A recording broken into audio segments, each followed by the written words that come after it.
क्योंकि स्टार्टिंग करने से पहले मैं आप लोगों को एक चीज़ बताना चाहता हूँ कि मेरे चैनल में अगर आप लोग नए हो TWN ट्रेडिंग में, तो आप मेरे चैनल को सब्सक्राइब कीजिए, वीडियो को लाइक कीजिए, जिससे आपको नई इन्फॉर्मेशन ट्रेडिंग से रिलेटेड आपको मिलते रहेगी। और बेल आइकन को ऑल नोटिफिकेशन पे सेट कीजिए, जिससे मेरी सारी वीडियोस की नोटिफिकेशन आपके सामने आ जाएगी। फ्रेंड, अभी मैं अपने टर्मिनल पे हूँ, ग्रो के टर्मिनल पे, और इसी के साथ मैं ग्रो को यूज करता हूँ, तो मैं ग्रो को प्रेफर करना ज्यादा बेस्ट समझता हूँ। तो आप लोग भी ग्रो में ट्रेडिंग कर सकते हैं, और इसका लिंक मैं आपको नीचे दे दूंगा, जिससे आपको जो है बेनिफिट मिल जाएगा थोड़ा बहुत। ठीक है, तो अब पहले मैं मेरी स्ट्रेटेजी के बारे में आपको समझा दूं कि ऑप्शन सेलिंग कैसे करते हैं। तो अभी जो मेरा चार्ट है वो सिंगल चार्ट है, तो मैं सिंगल चार्ट को डबल चार्ट करना चाहता हूँ। तो मैंने अपने राइट साइड में निफ्टी का जो चार्ट लगा रखा है, और लेफ्ट साइड में मैंने जो निफ्टी का चार्ट लगा रखा है। ठीक है, तो मेरे जो लेफ्ट साइड में निफ्टी का चार्ट है, पहले मैं उसमें अपना इंडिकेटर लगाना चाहता हूँ, जिससे मेरे को सिग्नल मिलेगा बाइंग सेलिंग का। तो आपको यहाँ इंडिकेटर सेक्शन में आके इंडिकेटर में लिखना है EMA। तो आपको देखने को मिलेगा EMA क्रॉस, तो आपको इसके ऊपर क्लिक करना है। क्लिक करने के बाद इसकी जो सेटिंग्स है वो मेन है, क्योंकि जो सेटिंग्स है उसी के ऊपर हम वर्क करने वाले हैं। तो इधर आपको जो सेटिंग का ऑप्शन दिख रहा है, सेटिंग के ऑप्शन में आने के बाद आपको जो शॉर्ट है वो 9 रखना है, और जो लॉन्ग है वो आपको रखना है 15। ठीक है, स्टाइल आप अपने हिसाब से रख सकते हो। क्रॉस अगर आपको हटाना है तो आप हटा सकते हो, क्रॉस का कोई इतना वो नहीं है, हमको क्रॉस नॉर्मली दिख जाता है। ठीक है, सेटिंग हट गई है, तो मैं आपको पहले फिर से दिखा देता हूँ कि 9:15 हमको यहाँ पे EMA यूज करना है, शॉर्ट में 9, लॉन्ग में 15। ठीक है, अब स्टाइल में आने के बाद आप कलर देख सकते हैं कि ऑरेंज और ग्रीन, ग्रीन जो है वो 15 EMA है, और ऑरेंज जो है वो हमारा 9 EMA है। ठीक है, मैं थोड़ा सा इसको डार्क कर देता हूँ। ठीक है, अब इस स्ट्रैटेजी के ऊपर हमें वर्क कैसे करना है, पहले मैं आपको ये चीज बता देता हूँ। ठीक है, चार्ट लगाने के बाद आपको क्या करना है कि आपको देखना है कि अभी मार्केट किस डायरेक्शन में है। डायरेक्शन में देखने के लिए आपको 1 आवर के टाइम फ्रेम पर आना पड़ेगा, और 4 आवर का आप टाइम फ्रेम लॉन्ग टर्म के लिए यूज कर सकते हो। जब आपको ऑप्शन सेलिंग मंथली बेसिस पे करना है तब आप यूज कर सकते हो। ठीक है, तो पहले मैं आपको बता दूं, जिन ऑप्शंस की वीकली एक्सपायरी रहती है, जैसे निफ्टी और सेंसेक्स हो गया, तो इसके लिए जो हमारा ऑप्शन रहने वाला है, तो उसको पहले आप ये देखिए कि पहले मैं को जो लाइन है ब्लैक करके दिखा देता हूँ, जिससे आपको जो इजीली अंडरस्टैंडिंग हो जाएगा। ठीक है, तो पहले हम इधर आ जाते हैं। पहले आपको देखना है कि मार्केट अभी चल कहाँ रहा है।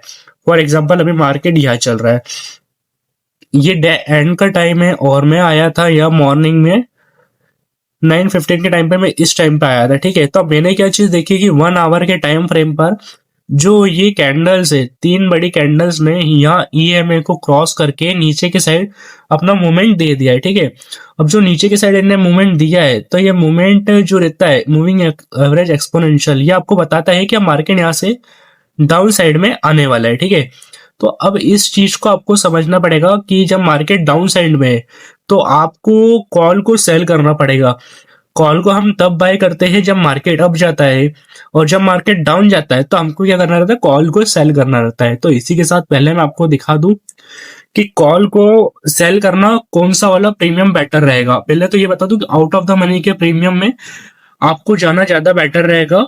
तो मैं देखता हूँ कि जब मार्केट यहाँ पे सुबह सुबह के टाइम पे, जब मार्केट 5 जनवरी पे था, तो यहाँ पे 26,200 पे था। ठीक है, अब मैं आ जाता हूँ 26,200 के एट द मनी उस टाइम के प्रीमियम पर, जो कि ये होने वाला है। मैं इसको राइट साइड लगाना चाहूंगा, क्योंकि लेफ्ट साइड में हमारा जो निफ्टी का चार्ट लगा हुआ है। ठीक है, उस टाइम पे मार्केट 26,200 चल रहा था, तो मैं 26,200 का यहाँ पे कॉल लगाना चाहूंगा, क्योंकि जो मैंने एंट्री बनाई थी वो एंट्री शॉर्ट की एंट्री थी। ठीक है, तो अब इस बात को आप समझना कि यहाँ पे अभी प्रीमियम जो है 10 रुपीज का चल रहा है, और जो इसका अभी वैल्यू है 10 रुपीज है। और जब इसका वैल्यू 5 तारीख को, 5 जनवरी को जो इसका वैल्यू था वो कितना था, आपको पहले ये चीज देखना है। 5 जनवरी का जो इसका वैल्यू था 267 था। ठीक है, अब 267 में अगर मैंने इस प्रीमियम को 267 से सेल करके यहाँ 10 रुपीज पे या 0 रुपीज पे अगर मैंने इसको बाय भी करा, तो मेरा कितना प्रॉफिट होगा आप सोच सकते हो, क्योंकि एक लॉट सेल करने का जो रहता है इसमें नहीं बता रहे, पर अगर आप हैजिंग करके करते हो तो आपका 70,000 मैक्स टू मैक्स और 1 लाख मैक्स टू मैक्स, इससे ज्यादा नहीं लगेगा। ठीक है, तो आप पहले आ जाइए इस पे हमारा, मैं आपको दिखा देता हूँ कि हमारे इन दोनों के बीच का जो डिफरेंस है वो कितना है। मान लेता हूँ कि मैंने यहाँ पे 240 पे इसको शॉर्ट करा और 240 पे शॉर्ट करने के बाद मैंने इसको बाय करा 10 रुपीज पे। तो मेरा जो प्रीमियम के बीच का जो डिफरेंस आ रहा है वो 233 पॉइंट्स आ रहा है, मतलब 233 पॉइंट्स मुझे एक प्रीमियम में सेलिंग में मिलते हैं। अब 65 इधर क्वांटिटी लिखी है, तो 235 यहाँ लिखने के बाद मुझे जो एक लॉट सेल करने में प्रॉफिट होता वो होता 15,306 रुपीज का। तो आप लोग सोच सकते हो कि 1 लाख की कैपिटल लगाने के बाद मुझे अगर 15,000 का भी प्रॉफिट मंथली आ रहा है तो ये छोटी बात नहीं है। ठीक है, अब मैं मानता हूँ कि मेरे यहाँ 1 लाख नहीं, मैंने यहाँ 10 लाख से अगर सेलिंग करी होती तो मेरा मंथली भी 1,52,000 इजीली आ जाता। तो आप ये लोग चीज देख सकते हो कि जो इजीली आ रहा है तो मैं उस पे रहूँ ना, क्योंकि मैं क्या करूंगा कि 232 पे बाय करूँ और फिर इसको होल्ड करूँ, फिर ये डिके हो जाए, खत्म हो जाए, कोई मतलब नहीं है। ठीक है, तो अब यही चीज को आपको